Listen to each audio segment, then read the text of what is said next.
दोस्तों, आज पूरी दुनिया या फिर कहें कि पृथ्वी पर हम इंसानों का ही राज है। हम भले ही शारीरिक रूप से सबसे ताकतवर न हो, लेकिन अपने तेज दिमाग की वजह से आज हम पूरी दुनिया और उसमें रहने वाले सभी जीवों को अपने कंट्रोल में रखते हैं। अब यूं तो हम इंसान पृथ्वी पर लाखों सालों से अपनी हुकूमत चला रहे हैं, लेकिन हम आपको बता दें कि पृथ्वी पर हमेशा से हम इंसानों का ही राज नहीं रहा है, क्योंकि हमसे पहले धरती पर विशाल आकार वाले खूंखार डायनासोर्स का राज हुआ करता था।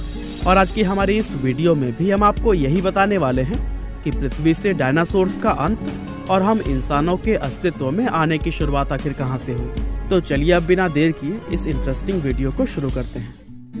दोस्तों, डायनासोर्स बेहद विशाल आकार के जीव थे जो कि पृथ्वी पर पहली बार आज से लगभग 24 करोड़ 50 लाख साल पहले अस्तित्व में आए थे। ये खूंखार जानवर धरती पर रेंगने वाले जीवों के असल वंशज थे और आपको जानकर काफी हैरानी होगी कि इन्होंने पृथ्वी पर लगभग 18 करोड़ सालों तक राज किया था। उस समय पृथ्वी पर कोई भी जीव या प्राणी ऐसा नहीं था जो कि इनके सामने टिक पाता। लेकिन फिर एक दिन पृथ्वी पर एक ऐसी अनहोनी हुई जिसने धरती से इन दैत्याकार जीवों का नामो निशान तक मिटा दिया। और उस घटना को ठीक तरह से समझने के लिए लगभग 6 करोड़ 60 लाख साल पीछे छलांग लगानी होगी, क्योंकि यही वो समय था जब आसमान डायनासोर्स के ऊपर उनका विनाश बनकर बरसा था। दोस्तों, आज से 6 करोड़ 60 लाख साल पहले धरती का मौसम काफी सुहावना था। हर तरफ हरियाली और बड़े बड़े पेड़ पौधे ही नजर आते थे और पेड़ पौधों से भरे उन जंगलों में विशाल डायनासोर्स का बसेरा होता था। पृथ्वी की तरफ बेहद तेज रफ्तार से बढ़ रहे एक खतरे से पूरी तरह अनजान ये सभी जीव आराम से अपना जीवन जी रहे थे। दरअसल 15 किलोमीटर के व्यास वाला एक विशाल एस्टेरॉयड अंतरिक्ष में पृथ्वी की तरफ 22,000 मील प्रति घंटे की रफ्तार से बढ़ रहा था। हमारी पृथ्वी के प्राकृतिक उपग्रह चंद्रमा के बेहद नजदीक से गुजरते हुए यह एस्टेरॉयड धरती की ग्रेविटेशनल फील्ड में प्रवेश कर गया और फिर ग्रेविटेशनल फील्ड में घुसते ही इसकी रफ्तार लगभग 2 गुनी हो गई, जिससे कि ये बेहद तेज रफ्तार से आगे बढ़ते हुए पृथ्वी के वायुमंडल में भी घुस गया और फिर वायुमंडल में घुसते हुए फ्रिक्शन की वजह से ये पत्थर एक विशाल आग के गोले में बदल गया। और बताया जाता है कि इस गोले की चमक इतनी तेज थी कि इसको 800 किलोमीटर दूर से देखने पर ही सभी जानवर सिर्फ एक पल में ही अंधे हो गए थे। इसके बाद से अगले ही पल में एस्टेरॉयड धरती से जा टकराया, जिसमें कि एक बेहद भयंकर विस्फोट हुआ और ये टक्कर इतनी जबरदस्त थी कि इसकी वजह से पृथ्वी की लाखों मैट्रिक टन धातु उसी समय उछलकर अंतरिक्ष में पहुंच गई थी। साथ ही इस टकराव वाली जगह पर 180 किलोमीटर चौड़ा और लगभग 20 किलोमीटर गहरा गड्ढा बन गया था। और इस गड्ढे के विशाल आकार से ही यह अंदाजा लगाया जा सकता है कि ये टक्कर कितनी ज्यादा खतरनाक थी। इस टक्कर से हुए विस्फोट में रेडिएशन इतना ज्यादा हो गया था कि इसके 800 किलोमीटर के दायरे में आने वाले सभी जीव एक पल में ही जलकर राख बन गए थे। इस विस्फोट के कारण पृथ्वी का तापमान 150 डिग्री सेल्सियस तक बढ़ गया था और इसका नतीजा यह हुआ कि जो जानवर विस्फोट की जगह से काफी दूर थे वे भी गर्मी की वजह से मौत का शिकार बन गए। और फिर इस टक्कर की वजह से पृथ्वी पर बड़े बड़े भूकंप और विशाल सुनामी भी आई, जिन्होंने धरती पर बचे कुचे डायनासोर्स को भी मौत की नींद सुला दी। हालांकि अभी भी उड़ने वाले जीव, जिनमें कि डायनासोर्स की भी कुछ प्रजातियां शामिल थी, वे इस जमीनी खतरे से बचे हुए थे, लेकिन प्रकृति ने उनके विनाश का भी समय रखा था।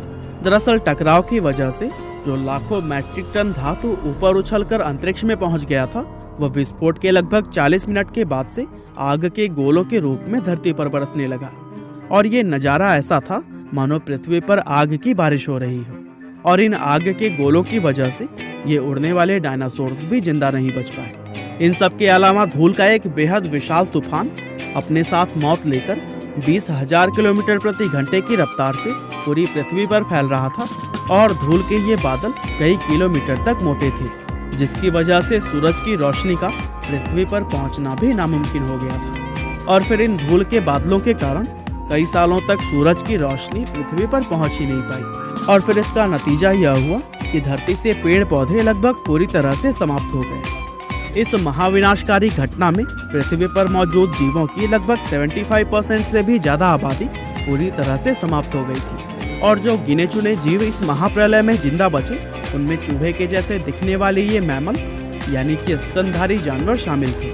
वैसे सही मायनों में अगर देखा जाए तो यही मैमल हम इंसानों के असली पूर्वज हैं, क्योंकि आगे चलकर इन्हीं मैमल्स से ही विकसित होकर हम इंसान बनने वाले थे। इन मैमल्स ने प्रलय के कारण हुई गर्मी से खुद को बचाने के लिए जमीन के नीचे रहना और अपना पेट भरने के लिए हर एक चीज को खाना शुरू कर दिया था।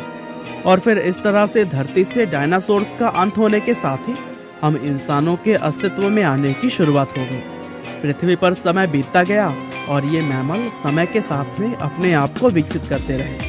इस महाप्रलय के कुछ लाख साल के बाद धरती से डायनासोर्स के नाम और निशान तक मिट चुके थे और यह अब एक बिल्कुल नई दुनिया थी जिसमें कि नए जीवों के विकसित होने की प्रक्रिया चल रही थी।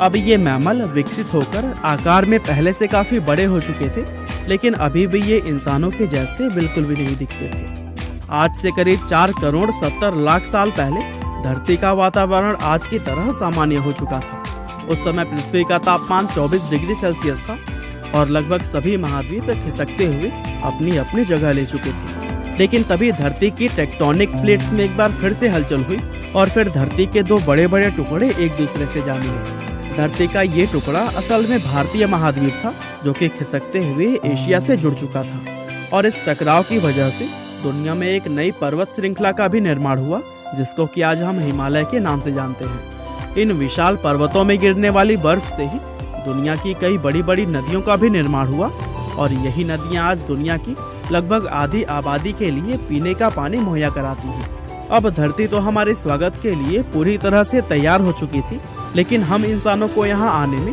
अभी भी थोड़ा और समय लगने वाला था। आज से करीब 40 लाख साल पहले हमारे वो पूर्वज अब कई अलग अलग जीवों की प्रजाति में विकसित हो चुके थे और उन्हीं प्रजातियों में से एक थे एप्स, जो कि अफ्रीका के पूर्वी इलाकों में फैले जंगलों के अंदर रहते थे। ये एप्स हमेशा पेड़ों पर रहते थे और फल खाकर अपना पेट भरते थे। लेकिन फिर अचानक से एक ऐसी घटना हुई जिसने कि इन एप्स को पेड़ों से उतरकर धरती पर चलने के लिए मजबूर कर दिया। दरअसल धरती की टेक्टोनिक प्लेट्स के सरकने की वजह से पूर्वी अफ्रीका में एक नई पर्वत श्रृंखला का निर्माण हुआ जिसको कि आज हम ईस्ट अफ्रीकन रिफ्ट वैली के नाम से जानते हैं। इन पर्वत श्रृंखला के बनने से इन जंगलों में मानसून का आना बंद हो गया, जिसके कारण समय बीतने के साथ धीरे धीरे यहाँ के जंगल खत्म होने लगे और जंगल खत्म होने की वजह से अब इन एप्स को खाने की समस्या होने लगी और इन समस्या का हल ढूंढने के लिए ही इन्हें पेड़ों से उतरकर धरती पर कदम रखना पड़ा। एक्सपर्ट्स बताते हैं कि हमारे जिन पूर्वजों ने धरती पर पहली बार कदम रखा था उनका नाम अर्धीपिथेकस रेमेडस था। इनके शरीर की लंबाई लगभग 4 फीट और दिमाग सिर्फ एक संतरे के जितना बड़ा होता था। शुरुआत में ये मुख्य रूप से 4 पैरों पर ही चलते थे, लेकिन हजारों सालों तक धीरे धीरे विकसित होते हुए इन्होंने 2 पैरों पर चलना सीख लिया।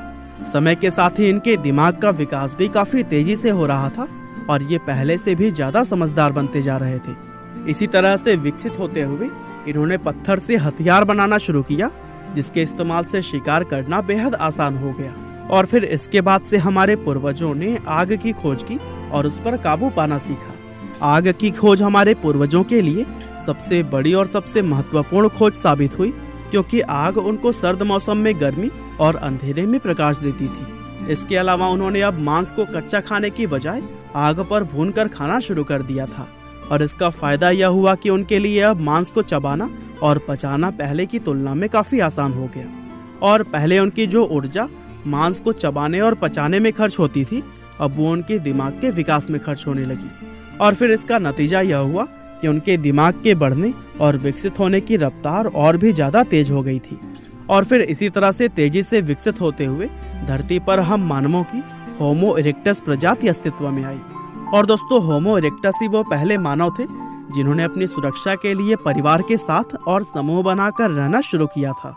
साथ ही इन्होंने अपनी बात दूसरे मानवों तक पहुंचाने के लिए अलग अलग तरह की आवाजें निकालनी भी शुरू कर दी थी।